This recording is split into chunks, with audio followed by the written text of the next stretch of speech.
He's a member of the academic collective Research Degrowth and an international network, Wellbeing Economy Alliance. He's a policy advisor for the international campaign Green New Deal for Europe, and has previously worked as a campaigner at Friends of the Earth for Europe. So second, we have Robert Noyes speaking on behalf of Platform. Platform's current campaigns focus on social and economic and environmental impacts of the global oil industry. And they have some pioneering education courses, exhibitions and art events and book projects that promote radical new ideas and inspire change. And then finally, we have got Sarah Lunnon, who has represented the Green Party on district, county and town councils and has only managed to get thrown off one of them, which is an achievement. Thanks, Sarah, for joining us. She became part of the Extinction Rebellion movement in the summer of 2018 and has coordinated the Political Circle, which is working with an alliance of groups to highlight the Climate and Ecological Emergency Bill. So, Riccardo, if you would like to start, and I know that you warned me that you might run over a little bit, so we're ready for that. Your 10 minutes or so starts now. Thanks, Riccardo. All right, thank you, Jenny. I'm sorry, but I'm Italian, so as usual, I'll run over time. And I want to thank everybody for organizing this webinar tonight and for inviting me. And my opening remarks will be in two parts. So first, I'll discuss the main tenets of the political discourse of the Green New Deal. And then I'll delve into some proposals for radicalizing the Green New Deal and turn it into a transitional strategy towards a post-growth economy. But I'll start off by saying that while over the past couple of years, the Green New Deal banner has been appropriated by so many different movements and political parties that it is difficult to agree on what it actually stands for, in its most radical articulations, the Green New Deal represents, in my opinion, the most promising political discourse for a socio-ecological transformation of our societies. The Green New Deal transcends a series of false choices imposed upon earlier climate justice movements. For instance, the Green New Deal rejects the jobs versus environment trade-off that has been used to successfully wedge environmental and workers' movements for almost half a century. It does so by putting the emphasis on the creation of green jobs in the private sector that are labor-intensive and not easy to delocalize and automate. Furthermore, one key policy proposal of the Green New Deal is a job guarantee, which gives public authorities the duty to fund the employment of anybody who wants a job but cannot find one in the private labor market. And employment created through a job guarantee should be focused on those activities that, while generating little profit, yield social value by improving resilience for ecosystems and communities. Secondly, the Green New Deal shifts the emphasis away from individual action to change consumption through self-discipline, and it shifts the conversation to how we can collectively provide for people's needs in the most ecological, sustainable way. We could define this as an attempt at articulating a climate politics for the working class. To decarbonize the way we move, the way we eat, how we supply energy and heating to our homes, we should remove basic services from the market logic and subject them to the logic of the commons. And one important reason why decommodification and decarbonization should proceed in lockstep is because the consumption of public services has a lower environmental impact than their private equivalents. But even more crucial than that, reducing dependence on individual consumer goods mitigates competition for social status and consequently does a lot to counteract consumerism. Thirdly, the Green New Deal offers an alternative to market-based climate mechanisms and to the dependence on private investments for the energy transition. In doing so, the Green New Deal prescribes the need for an active role of the state in the economy. This means fully deploying the power of public investment and coordination in a historic break from the neoliberal playbook. After all, clean energy and the low carbon infrastructure necessary to provide it is a public good. Treating the climate crisis as a public infrastructure challenge rather than a private market failure brings a range of advantages that pricing and regulation cannot provide. Firstly, it enables long time horizons that private investors are unlikely to tolerate. Secondly, it enables planning and coordination across sectors of the economy to integrate infrastructure and institutions. And lastly, it enables low-cost public finance that could make the price of the energy transition far more manageable. These, let's say, are all the promises that the Green New Deal holds for us. But given the overwhelming empirical evidence against the green growth assumption that it is possible to decouple economic growth from environmental impacts, it's clear that a truly transformative Green New Deal cannot simply be about returning to a welfare capitalist order of the post-war economic boom. Building solar panels and wind turbines is a transitional strategy that might lead to the growth of certain economic sectors for a limited amount of time, but continuous growth should not be the objective of the Green New Deal. The Green New Deal should therefore be a transitional strategy towards a post-growth economy. But what would such an economy look like? In the second part of my opening remarks, I'll discuss now 4 of its essential attributes. So first of all, we should shift our focus from creating new employment to redistributing available employment. Indeed, productivity increases entail that less human labor is needed to produce the same amount of goods and services each year. As long as the economy grows fast enough to offset increases in labor productivity, there is no problem. But if the economy does not grow, people lose their jobs. So a straightforward solution to this issue is to redistribute available working hours more equally among people. We can say that work time reduction is necessary for work sharing. Everyone should work less so that everyone can work. But as long as productivity remains a venerated totem, we will keep on falling back into the same dynamic. We should then look beyond, and that means valuing work on the quality and durability of the goods we make rather than how time efficiently.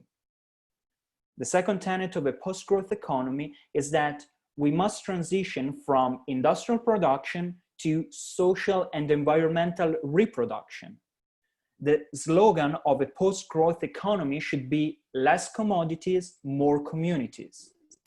This means focusing on the maintenance, recycling, repair, and restoration of ecosystems and built infrastructures, as long as education, culture, and care. And this is a propitious moment, as the lockdown has suddenly made us realize that we have been taking an array of everyday chores for granted. Taking care of the children, of the elderly, and the sick forces us to recognize the value of collective arrangements around care tasks. The COVID-19 pandemic shows that the neoliberal ideal of resilient individuals surviving alone is in fact a privileged illusion that actually shifts the burden onto others. Third tenet of a post-growth economy. We must transition from a system that creates artificial scarcity to one that ensures public abundance. For instance, the interventions that matter when it comes to improving human welfare do not require high levels of GDP. Proof of that is the fact that the European Union as a whole has 36% less income per capita than the United States, and yet it beats the US not only on life expectancy, but on virtually every indicator of human welfare. And even more strikingly than this is that the Central American country of Costa Rica, just to take an example among many, achieves these objectives with just 1/7 of the GDP per capita of the United States. But what explains such remarkable results? Well, the thing is that when it comes to delivering long, healthy, flourishing lives for all, what counts is investing in high quality universal public services, which are significantly more cost efficient to run than their private counterparts. However, since the 1980s, endless waves of privatization have been unleashed all over the world, and social goods everywhere are under attack. This is a purposeful strategy. The idea is that by making public goods artificially scarce, people will have no choice but to purchase private alternatives, meaning that they end up paying to acquire goods that they used to access for free. And what happens when you enclose a good that used to be accessed for free by the people? Well, GDP grows. GDP grows because money changes hands. What happens is that when you enclose public goods, you create artificial scarcity. Hence, as you can see, scarcity and growth create a self-reinforcing loop. To stimulate growth, you need to enclose public goods. And to have the means to access public goods, you need to have growth. But if scarcity is created for the sake of growth, as I've just explained, then by reversing artificial scarcity, we can render economic growth unnecessary. And how can we do that? Well, by de-enclosing and expanding the commons, we can enable people to access goods that they need to live well without needing high levels of income and therefore additional growth. People would be able to work less without any loss to their quality of life, and so producing less unnecessary stuff and generating less pressure on the biosphere. The economy would indeed be smaller in terms of GDP, true, but it would be more abundant in terms of welfare. And that's why expanding universal public services is essential for making a post-growth economy works. The last tenet of a transition that I want to discuss is the need to transform the way we finance the state's budget. For instance, at the moment, it is for the state budget is for a considerable share funded through income taxation that would decline in a context of work time reduction. And so the government must change the way it finances itself. A straightforward solution to this could be to shift taxation away from wages and towards the use of natural resources, the so-called green taxation, which would also have the added benefit of inducing firms to reduce costs by becoming more ecologically sustainable, so reducing their use of resources and energy, rather than by improving workers' productivity through automation, for example. But we will probably need also more imaginative alternatives, such as introducing non-monetary taxes based on time. For instance, everyone could be expected to devote time in the provisioning of public services in exchange of the ability to access them for free at the point of use. Every person could gradually begin contributing from their teenage years, for then taking on their social responsibilities fully during adulthood, and finally withdrawing in old age. Their contribution could take either the form of specialization in a certain duty or a rotation of tasks where people learn various skills. Work is the most abundant resource we have, so why not basing the functioning of the welfare state directly on it? So these are the four proposals that I've just discussed, and I understand that to many might seem a political non-starters. But I'd say that what is politically realistic today may have very little to do with what is politically realistic after a few more summers of record-breaking heat waves, uncontrollable forest fires, and droughts. And in the meantime, we should adopt a stance of critical support, embracing the political opening afforded by the Green New Deal, while at the same time contesting some of its specific elements, and in doing so, expanding the horizon of political possibility. To do this, we need a creative experimentation with policies and institutions, but also extra-parliamentary disruptive action from below, for example, taking inspiration from Extinction Rebellion and the global youth climate strikes. So social movements must target political elites and make them feel threatened enough to exercise the state's relative autonomy to capital's short-term prerogatives. But to do this, we need to place the state front and center in our strategic considerations. Therefore, appeals to corporate social responsibility, attempts to shame capital into reform, or strategies that declare politics broken and seek to circumvent the state, or escapist hyperlocalism, are fundamentally unrealistic strategies, in my opinion. I'll conclude by saying that the battles to come have the potential to unleash desires and transform identities. And we will learn, screw up, and learn again. The Green New Deal does not offer a prepackaged solution, but rather it opens up a new terrain of politics. And what I want to say to you is, let's seize it. Thank you very much for your attention. Thanks, Riccardo. That was really a fantastic overview, and like you said, looking into the promises of the Green New Deal. And I think some of the things that you mentioned, especially work less so everyone can work, would be a policy I think a lot of us would be more than happy to implement at this time. But you're right, less commodities, more communities. Let's focus on people and it as a resource that we have. So I will quickly move us on to our next speaker, who is Robert Noyes from the organisation Platform. Robert, are you able to unmute yourself? Oh, you are looking unmuted, but we can't hear you. Can you hear me now? Oh, yep, fantastic. Okay, we can hear you. Thanks so much. Your 10 minutes starts now. Thanks. No worries. Feel free to point at me if you can't hear me, because I'm having some computer issues today. Okay, don't. I definitely feel like I've been I'm placed in the worst situation in that I've had English is my first language, and I'm not currently organising a direct action. But hopefully, what I have to say is still interesting nonetheless. I've tried to take a much more generalist approach, predominantly because I've been knee-deep in FOIs today, and as a result, welcomed the chance to move away from some of the more technocratic language. So for those of you that don't know, Platform are a research, advocacy and arts organisation with a focus on energy system change. My role with them is predominantly as a Divest Invest campaigner for local government, but I also work as a researcher across a couple of their other campaigns, in particular their Just Transition campaign.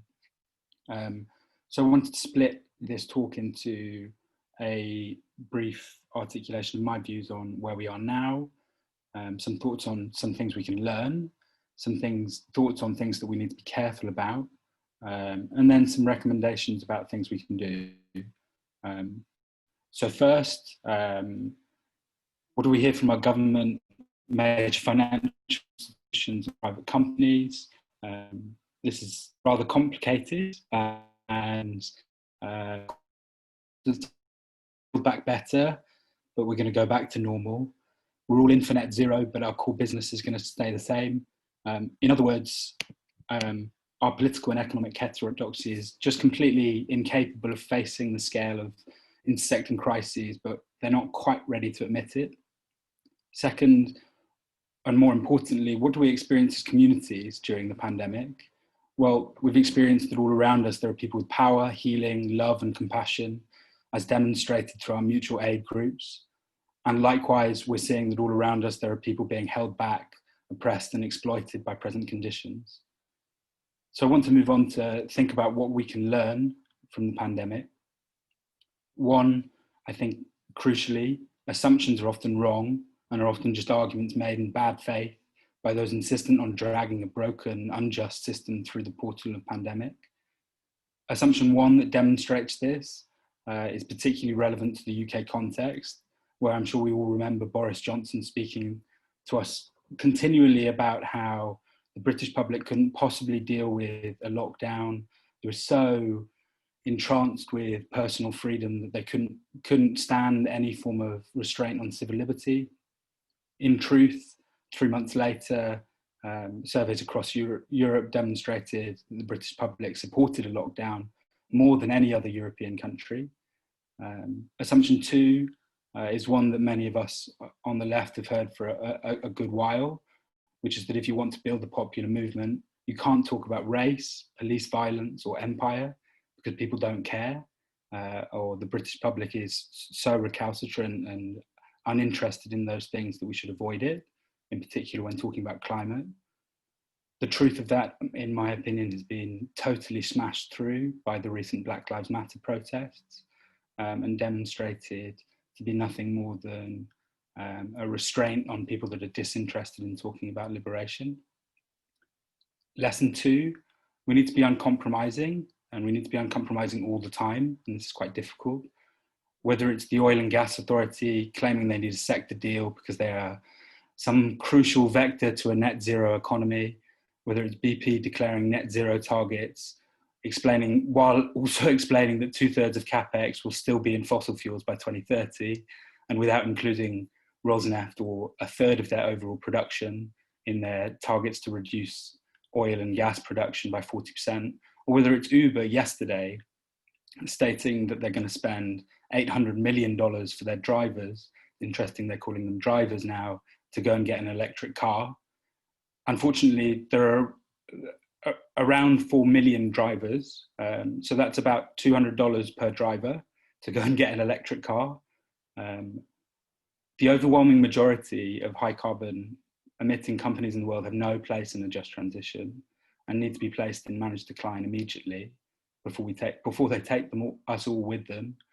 And I think as people that are aware of this, we need to be really mindful of our friends that might not be aware of this, and be uncompromising in that kind of educating.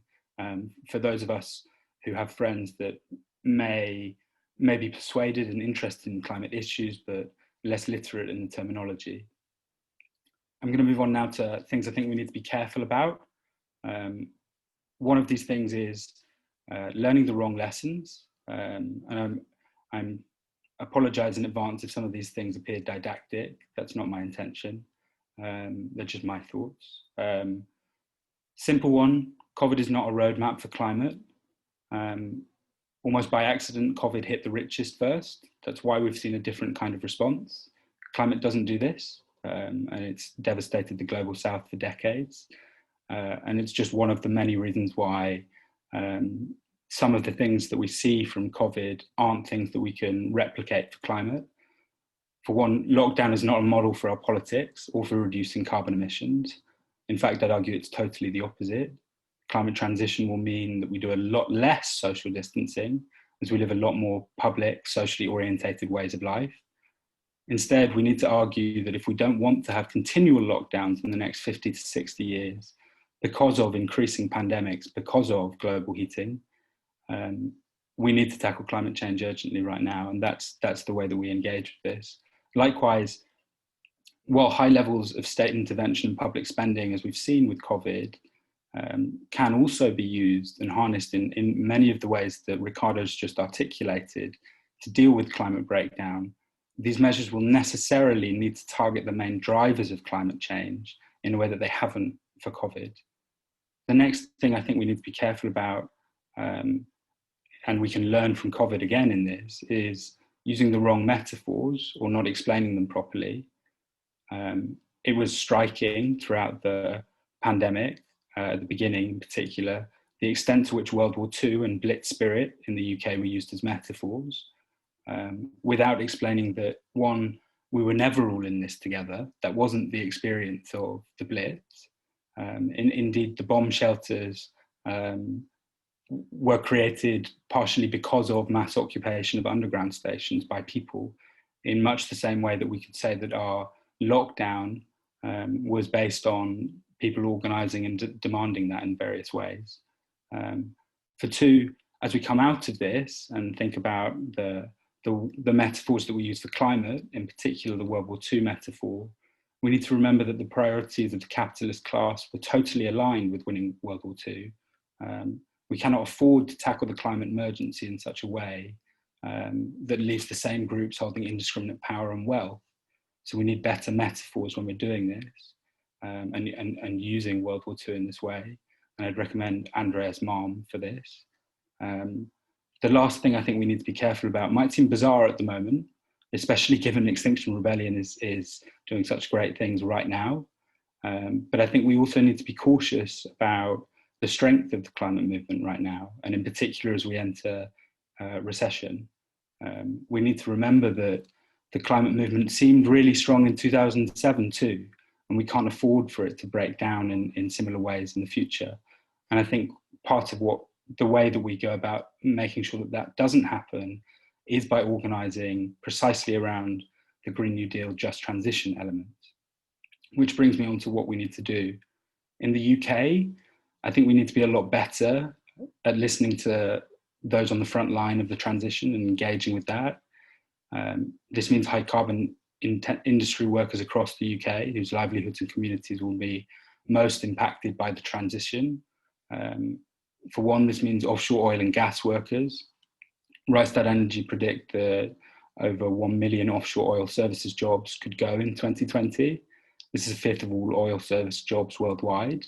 The organisation that I work for has just completed a widespread survey of oil and gas workers in the North Sea about their experience of the pandemic. And the results are quite astonishing. Over 81% want to change industry and are actively seeking to change industry. But at the same time, 91% had never heard of the term just transition. To me, that strikes me as absolutely astounding. What are we doing here if we're not engaging with people that want to change industry but have never heard the words just transition? Even the Just Transition Commission in Scotland confided that they'd never even interviewed oil and gas workers about their retraining needs and wants in a transition. I think this draws me to my final point of what we need to do, which is very much inspired by the nature of things like what Riccardo's just said, on the extent to which we need to be imaginative about our policy demands and think about the fact, as Riccardo outlined, that the politics of today are not the politics of tomorrow.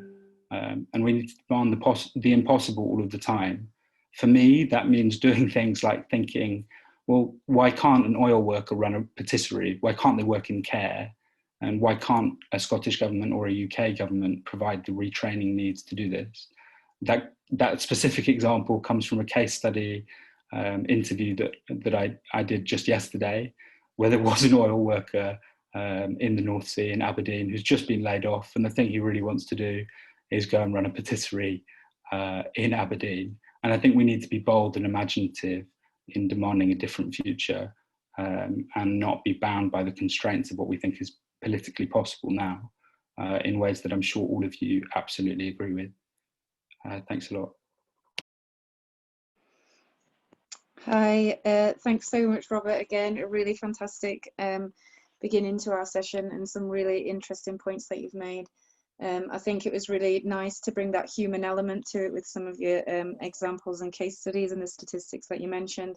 And I think that for a lot of us, looking at those big industries that, you know, in this pre-COVID world, as we now describe it, pre-COVID and post-COVID, it's how do we bring those with us, and how do we reimagine industry in a different way that doesn't, you know, perpetuate growth in those kinds of ways, and instead looks like a different kind of world. So moving on to our next speaker, Sarah, I can see that your camera is off, but I'm hoping that you're still there and able to unmute yourself. Yep, I can unmute myself, but it's telling me that my video has been stopped because the host has stopped it. Oh, right, okay.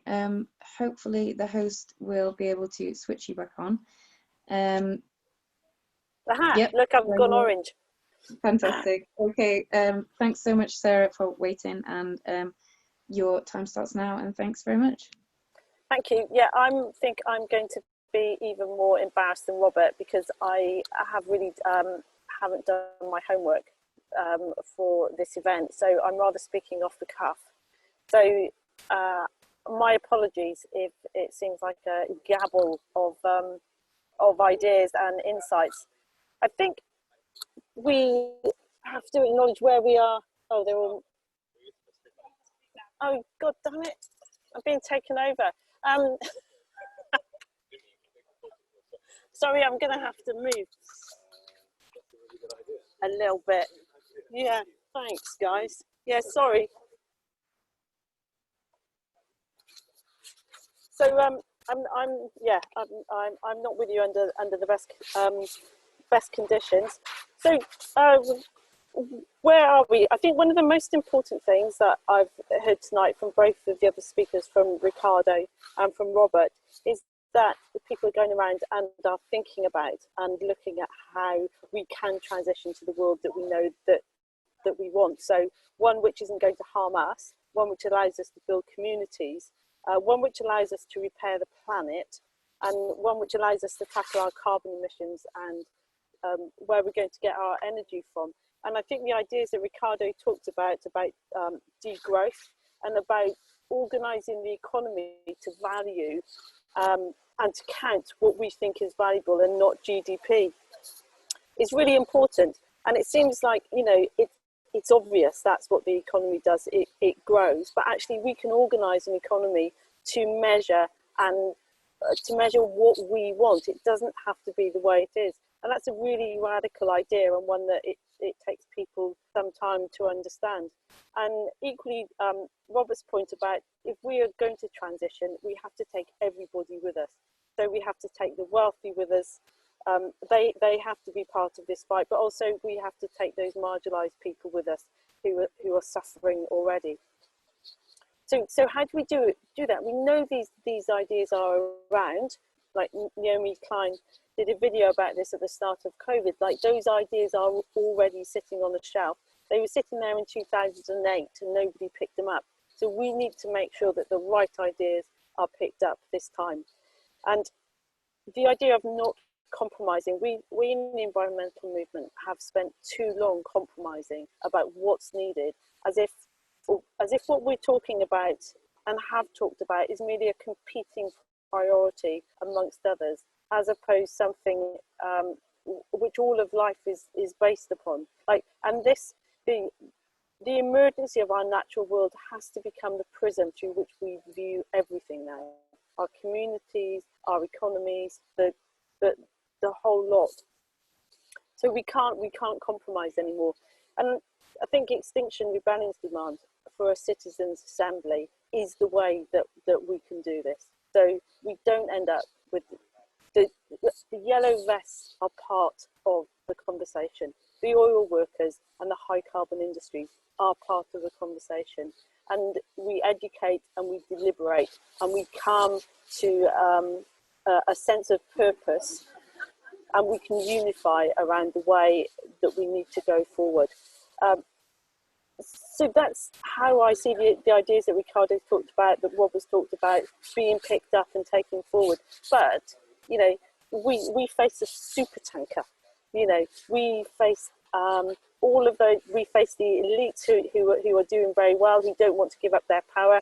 The reaction to us closing down Murdoch's print works, the print works, shows exactly who is being protected by our government. They didn't mind us closing down 5 bridges in April. They didn't mind all of those people on buses who couldn't move around anymore. But we closed down, you know, the presses, the printing presses of the 3 companies who control our news agenda, and all shit gets let loose, you know, and suddenly we're organised criminals and eco-terrorists. So it shows who the government's protecting and where the importance is. But we have to take these people with us. You know, we can't deal with a counter-rebellion and a counter-revolution. So maybe I should end there, but maybe I'll just expand a little bit about the tactics of XR as well. Is that in calling for a citizens' assembly and in not compromising, in calling for very, very radical action on climate and on planetary repair, is part of that not compromising nature. But to highlight it, we have to disrupt. and even at the risk and polarise, and we have to hope we polarise enough people to our end, and we don't upset too many people in the opposite level. And that's what Extinction Rebellion has done so well, and we've been prepared to be disliked as well. It's because we're not standing for election, because we're not asking people to buy services off us. It doesn't matter if we're not liked, and that gives us a freedom to go and act in a way that's not available to political parties, for example. And because we're not interested in making a profit, we're not interested in being around for a long time. We're not interested in a paid membership. So it does allow us to act and to be very radical. Right, and I think I'll leave it there. I think I've talked enough. Thanks, Sarah, and thanks for your introduction on this subject. Again, a really interesting take on it, and sort of three very different conversations were on the same topic, but I think it was, they complemented each other well. And I think you're absolutely right. A key thread that's gone through is what you mentioned, in creating an economy that measures what we want it to create. This is something that we've created ourselves, and we have the power to change it, and people need to realize that. For real change, that we need everybody to come along this journey with us, and that means finding those human stories and speaking in a way that connects with the masses, not just with the minority. And so yes, and your final message, I think, is around not compromising and demanding the change that we need, and keeping on demanding it. So there's quite a lot of activity going on in the chat, and I'm keen to bring some people in. So chrismiller, I don't know if you're able to unmute yourself and maybe just talk quickly about your last comment that you've put in around engaging workers. Yeah, fine. Hello, good evening. Yes, well, I mean, I think it's not something that is new. I reference back the Lucas Aerospace industry, and in the 1970s, Mike Cooley, who was the leading shop steward at Lucas Aerospace, launched a project there that involved sending the engineers out into the community and into different workplaces to see what they as engineers could design, given the opportunity, what goods they could design and produce that had a socially useful function, if their jobs in Lucas Aerospace were to disappear, which was the threat. And they produced a number of pamphlets and discussions on this, and they engaged with the TUC and with the then Labour government, and found that their ideas for creative production, socially useful production, they described it as, were rejected by both the trade union movement in the form of the TUC and by the Labour government at the time. But the message, I think, that still resonates is the fact that they actually said to the workers, okay, so what could you do with the skills and knowledge that you have if you were to apply these to socially useful purposes? And also, equally, what would you need to know, and what retraining would you need if you were to do something else?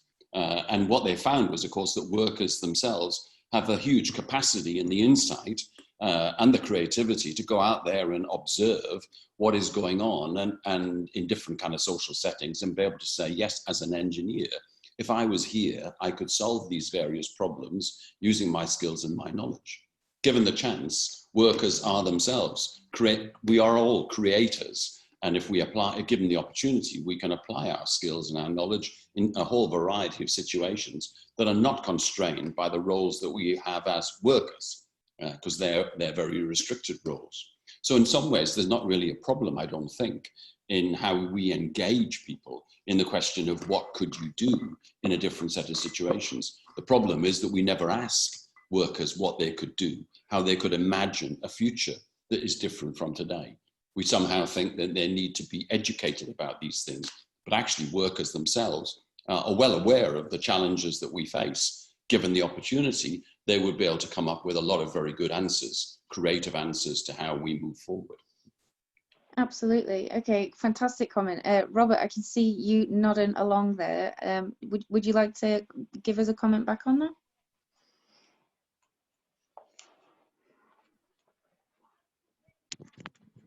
Oh, you are still... Can you hear me now? Yeah, that's the one. Yeah, that's a little bit closer. Get like uncomfortably close to the camera. Yeah, I think I agree wholeheartedly with things that Chris said. I thought that, and it's also worth noting there are some interesting things happening in different sectors right now as well on this, whether that's RMT transport workers who are working on the London Underground, who are making their own plans about what a more renewable transport system could look like, which is really brilliant. Or whether we're talking about Harlan and Wolf last year, which I've just put a link to in the chat, was another really interesting example of something similar happening. I think, yeah, we also want to be clear that this is something that I think has to start with those most impacted and be guided by that. It's kind of touches a bit on Sarah's point as well about taking everybody with us.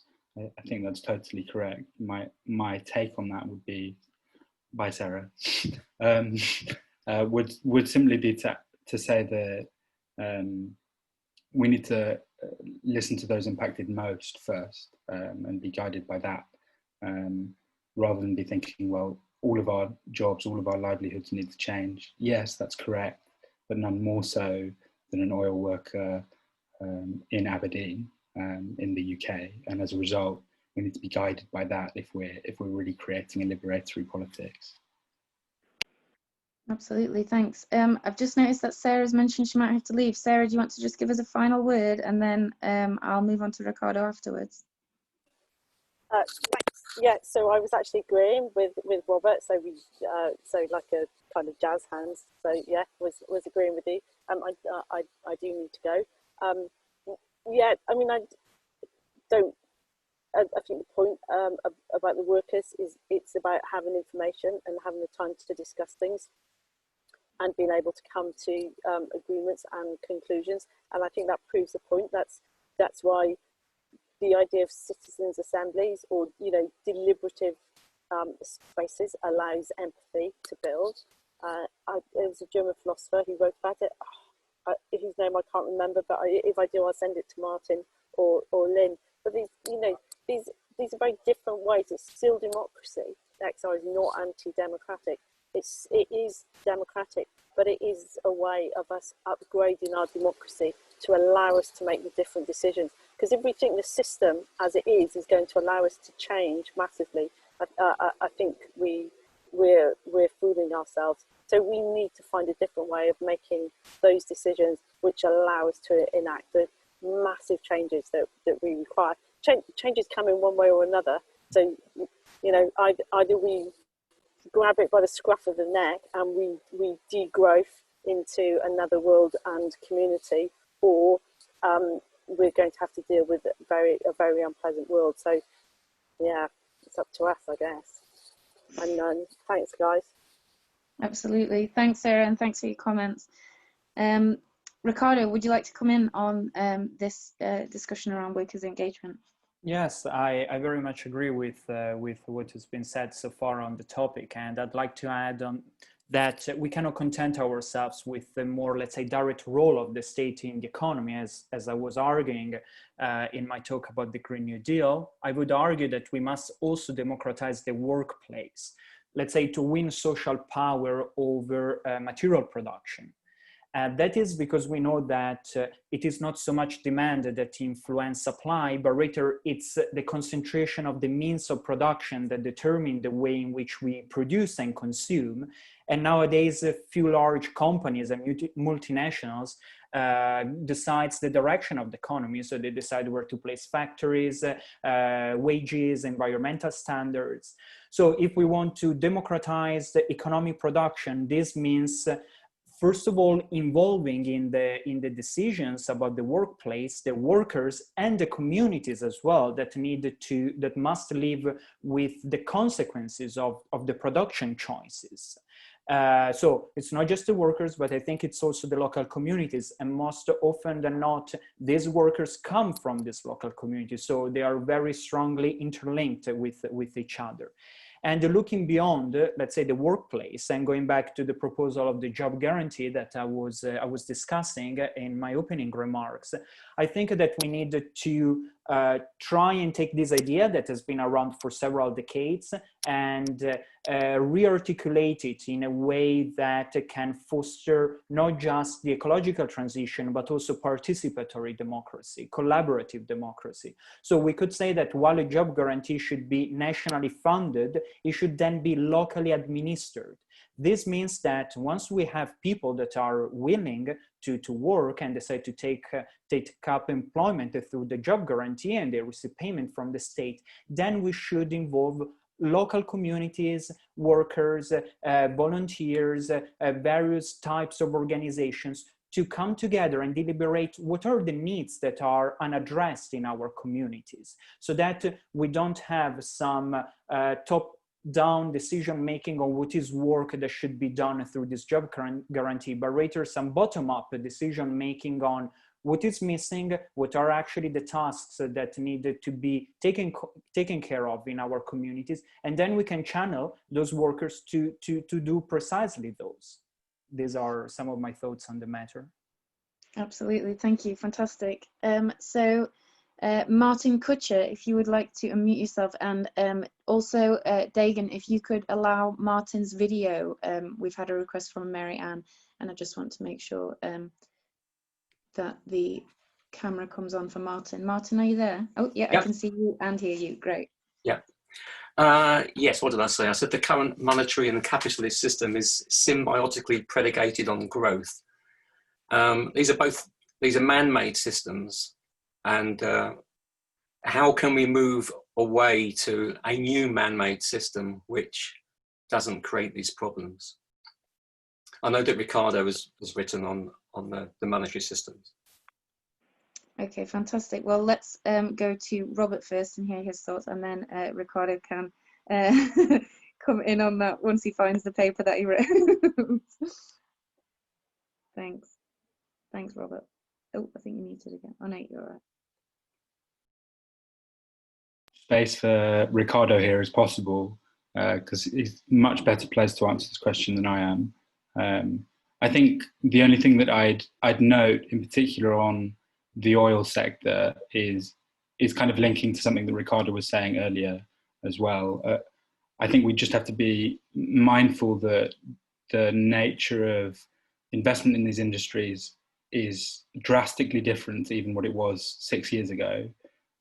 So in the North Sea, for example, which is the most relevant one for us, we've just had the results of the 32nd licensing round for drilling in the North Sea. And I think there were 133 licensing areas given grants to 65 different companies. Of these, only 5 were fossil fuel majors.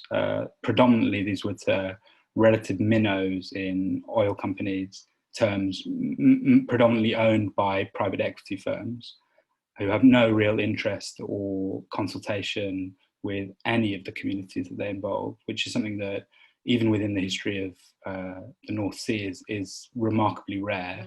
And that's the kind of landscape we're moving towards.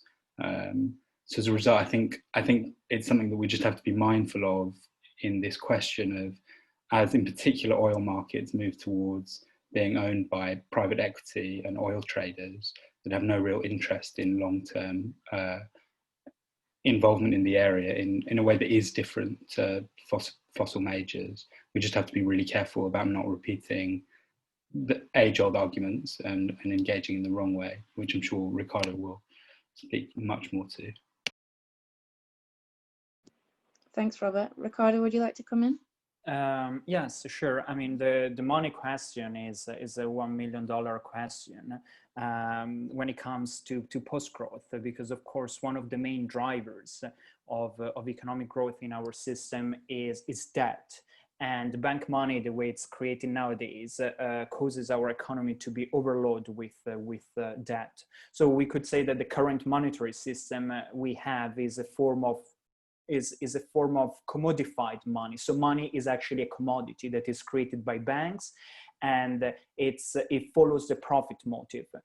We might say that the interest that the banks charges on loans and therefore on the creation of new money is the price that is charged to society for delivering this service. So I cannot really think of how we can move beyond this growth dependency unless we decommodify money creation. This means taking it away from the banks and issuing money directly to society. And of course, in the UK, you have Positive Money, a think tank that has been doing a brilliant work in this direction. The idea is that we could create an amount of money that, based on the goods and services that want to be exchanged in our society. And then this money is directly spent into existence by the state, and this can happen either through public spending or through community banks that can loan it to people, to cooperatives that have projects that require funding. So this form of decommodified money would be debt-free. And in a way would cause commercial banks to lose the power that they have now on money. And of course, to prevent abuses, we would need an impartial public institution that should assess how much money should be spent in economy, gauged on some specific, let's say, economic indicators. So to make sure that it's not just in the hands of politicians that might abuse of this power just to win, of course, political consensus. This idea of sovereign money can, I think, be well linked with the idea of local currencies, which would ensure that wealth that is created within a community stays in that community. And it presents a series of advantages, especially if that local currency, so that alternative currency, cannot be converted into the national currency. This ensures that there is the possibility of putting people to work and, let's say, mobilize production within a community, even though at the national level, austerity policies are imposed on us. And I think that such considerations are particularly relevant for European countries, for Eurozone countries even more, such as Italy, because of the austerity measures that are, the austerity policies that are very much baked into the institutions of the European Union. I'll leave it at that. We can pick up on some specific elements if some people are interested later on. Fantastic. Okay, thanks so much, both of you, for your comments on that. I am going to bring in Martin again. I know Chris has commented again, but I just would maybe look to talk about banking reform. Martin, if you want to just come up and talk about that again. Yes, I mean the idea of the banks not creating money is actually part of the Green Party policy. It was certainly in the manifesto back in 2015. I'm not sure if anyone else can remember what the details were, but it was quite close to the positive money proposal. Yeah, personally, I think that should also be linked in with local currency and also basic income. And I don't know if Riccardo has a view on Yannis Varoufakis' recent article where he suggested doing away with local income tax, which I think maybe you alluded to, Riccardo. I'm not sure. Unfortunately, I haven't read it, so I was not alluding to it. But I'll look it up. Thanks. Sorry, I cannot comment on it. I don't know if Robert, you have any views on banking reform in general? No. Okay, no problem. Okay, I'll go back to Chris Miller, and also just to Dagan, can we make sure that the camera comes on when someone is asking a question? So Chris was talking about engaging communities again. Chris, are you there? I am, yeah. Well, no, I'm just reiterating, I think, the points that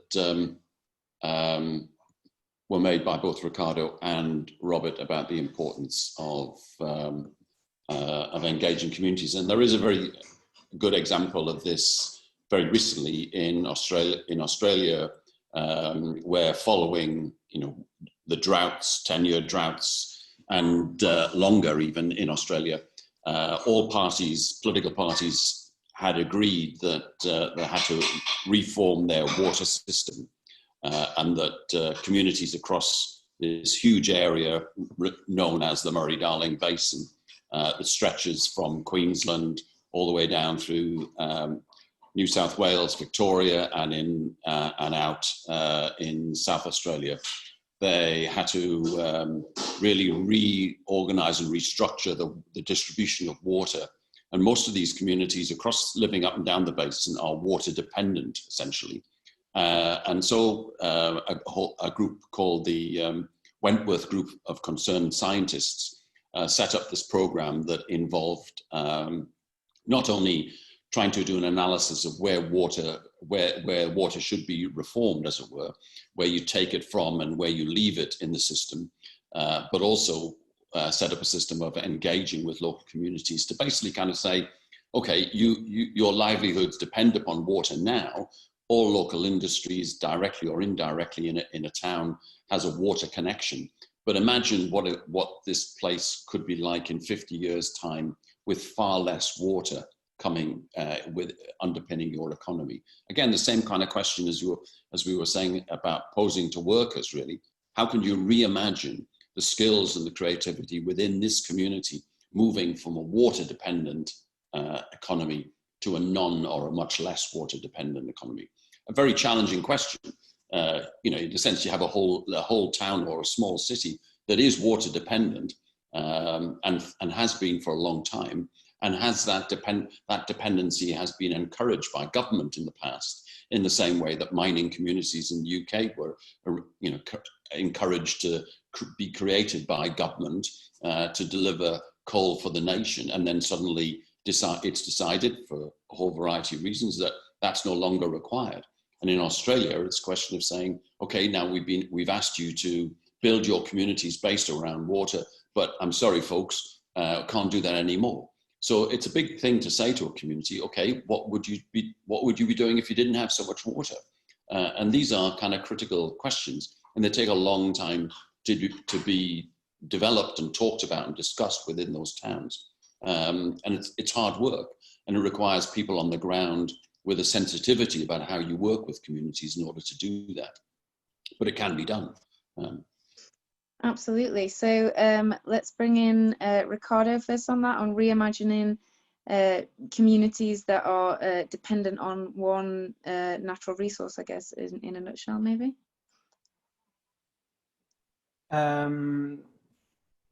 I'll try to articulate some thoughts on the matter, even though I was actually more learning than developing ideas on this. But yes, I think that it might have to be with the fact that we have so much misunderstood what real value is, that these communities have been willing to give up their long-term wealth that is based on ecological stability of their local ecosystems in exchange for production of goods and services that then are exported. And I think that if we try to scale up and think that the same dynamic happens at the global level, in which we have the so-called ecological unequal exchange, in the sense that countries are brought into international networks of trade, and they export embedded resources in goods and services, and progressively deplete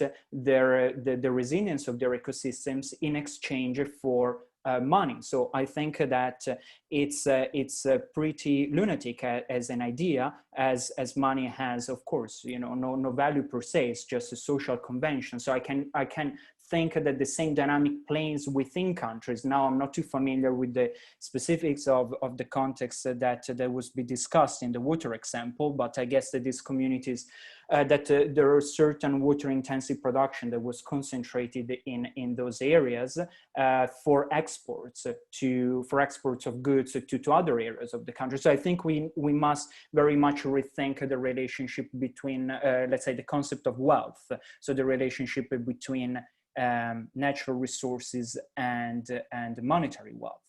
I'll leave it at that. Half-baked thoughts, but I hope it helps somehow.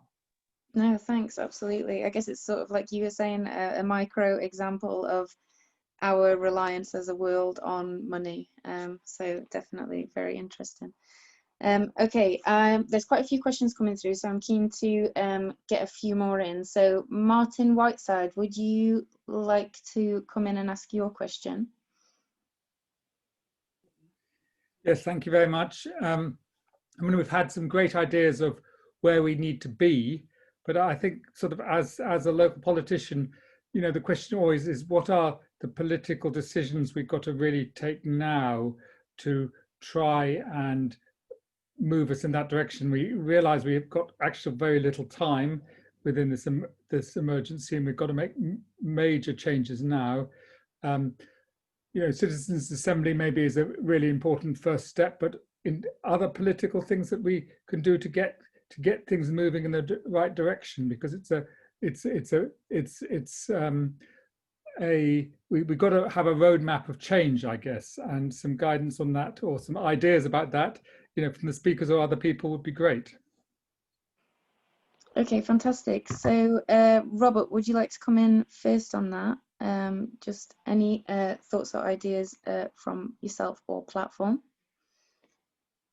I think one thing that I've been particularly struck by, and I could pick many, but I'll choose one instead, is Commonwealth's proposal for a Green Recovery Act, which is kind of a root and branch legislative framework to enact Parliament to start to set in place some of the measures that we're talking about here.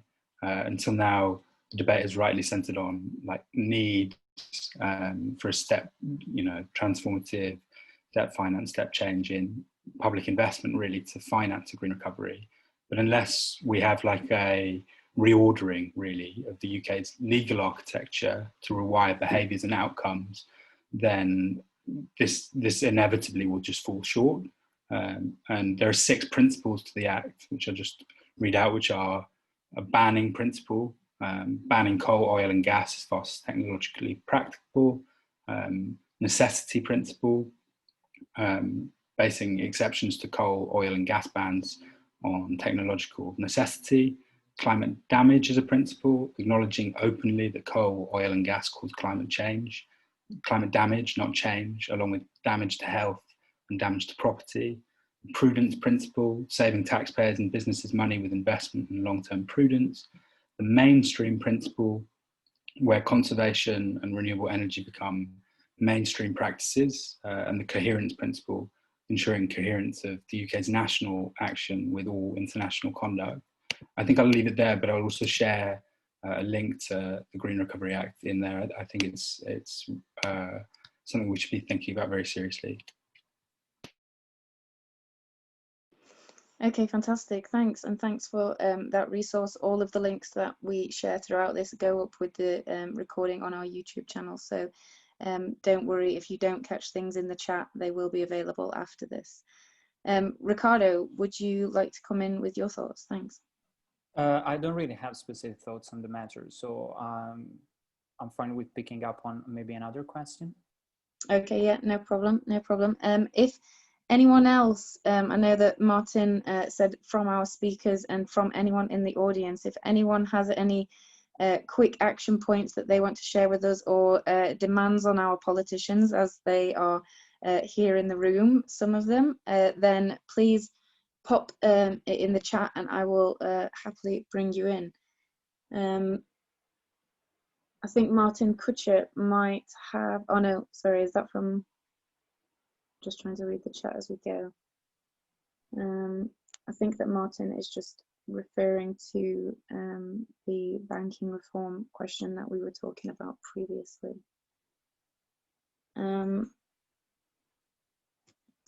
Okay, Helen, would you like to come in and just mention the comment that you've given?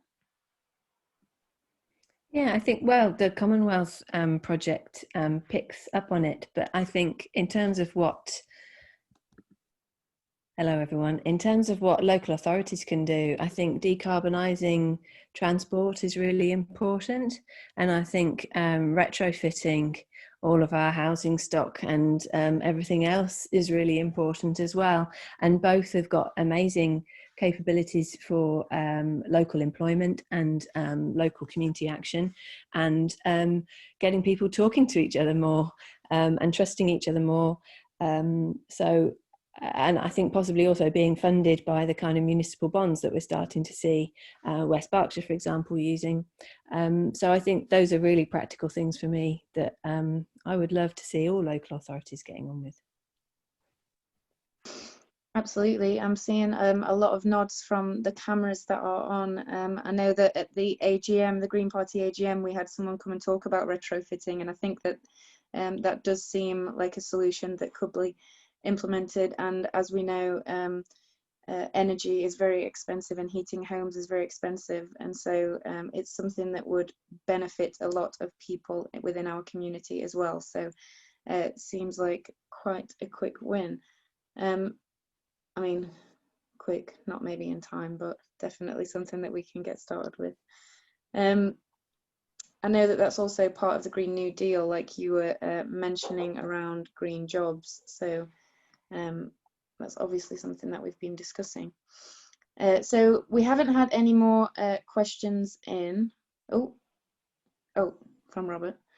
Okay, so we haven't had any more questions coming in, and as I can see that we're nearing the 9 o'clock mark, so I wonder if Riccardo and Robert, you'd just maybe like to give us 30 seconds to a minute of closing thoughts. And Robert, maybe within your closing thoughts, you could speak briefly about Platform's methodology driving its exhibition and cultural education programs, just to tie in with a last question, sneaky question from Denise.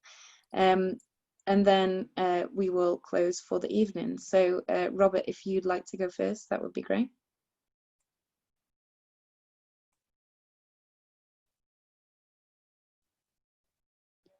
Oh, if you could, a little bit closer, sorry, yeah, thanks. I'm just really fearful of my laptop, apparently. Yeah, I'll quickly touch to, on our methodology. I'm not, feel free to correct me if I'm not answering the question that you'd like me to answer. Platform is, as an organisation, something that very much views itself as trying to like model a different way of working in future, but in the present. So we do this in a number of ways. It's predominantly through the intersection in our work of having employing artists as well as alongside researchers and campaigners, alongside trade unionists and rank and file organisers, which is very much something we view as essential to maintaining the creativity at the heart of the Green New Deal we're all campaigning for. In practice, that means things like having a socially just waging scale, whereby we're all paid exactly the same, apart from people that have inherited wealth who are paid less as a result of having inherited wealth, or people that have kids who are paid more for each dependent that they have. I think that way of working, of non-hierarchy and practicing non-hierarchy quite religiously, is really crucial to the way that we go about doing cultural programs, in particular with our Voices That Shape program, which is a program of encouraging artistic expression and ownership of ideas from predominantly black and brown communities in the inner city, and providing spaces for them to curate and design artistic art spaces. Feel free to ask more questions by email or find out more. There are definitely people within the platform that are much better placed to answer that question than I am. The kind of closing remark that I'd make would just be, just in looking up Stroud, to be totally blunt, before this, I was really struck by, and this relates to this, the earlier question about how do we convince or engage with the community to imagine being less dependent on something, imagine a different future. And I was struck to find that until the 1980s, BP had a large petrochemicals plant in Stroud, and was quite a defining feature by the looks of things. Obviously I wasn't there, of work in Stroud in that time. Given where Stroud is now, that's quite an interesting example of precisely the kind of ability for rapid change and cultural identity change as a result of transition change, and something that we should use as a marker for hope, I think. Yeah. Fantastic. Thank you for tying in that question with your final remarks and for giving us your last thoughts. Riccardo, would you like to give us your final comments? Thank you. Yes, gladly. So I would say that a lesson that we should draw from the current, the last few months of the pandemic and the lockdown is the proof that the economy is a game. I think that economic reason, economicism, has stifled so many social movements simply with a wave of the hand and saying that, oh, what you're asking for is unreasonable, it's impossible because the economy works such and such. And instead, what we have been able to witness over the past few months is that all economic dogmas can be brushed aside when people perceive that a situation is a real emergency and that we need to transform the way we live together to ensure people's well-being.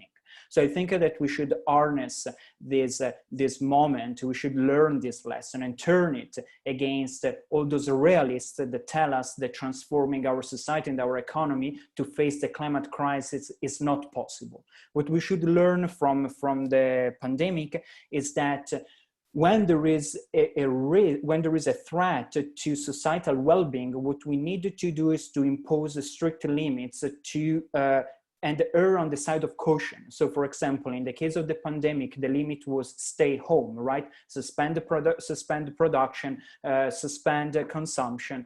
And in the case of the climate crisis, it would be, for example, putting a cap on the amount of emissions that we can generate every year. And then within that limited carbon budget that we have, trying to make the most and make sure that nobody falls behind. So I think that the pandemic opens up so many opportunities for reimagining society, because now we have the proof that when a situation is really perceived as emergency, well, then institutions can change very quickly, and wealth redistribution, rent freeze, and all other inclusive measures can be mustered up in order to ensure people's well-being. Absolutely, that is a fantastic summary of the session today and the final thoughts from everyone. And I guess now all I can say is thank you so much to our two remaining speakers and Sarah, who had to leave us early. I think it was fantastic to hear from you all, and your talks and following questions really complemented each other and brought different perspectives and angles from this, which is really, I guess the whole point of this is what we're saying is everybody is at a different point right now and at a different starting point, and we have to have these kinds of discussions so that we can all get on the same page and find common themes that that connect us all. So thank you so much for taking the time out this evening to talk to us. We really appreciate it.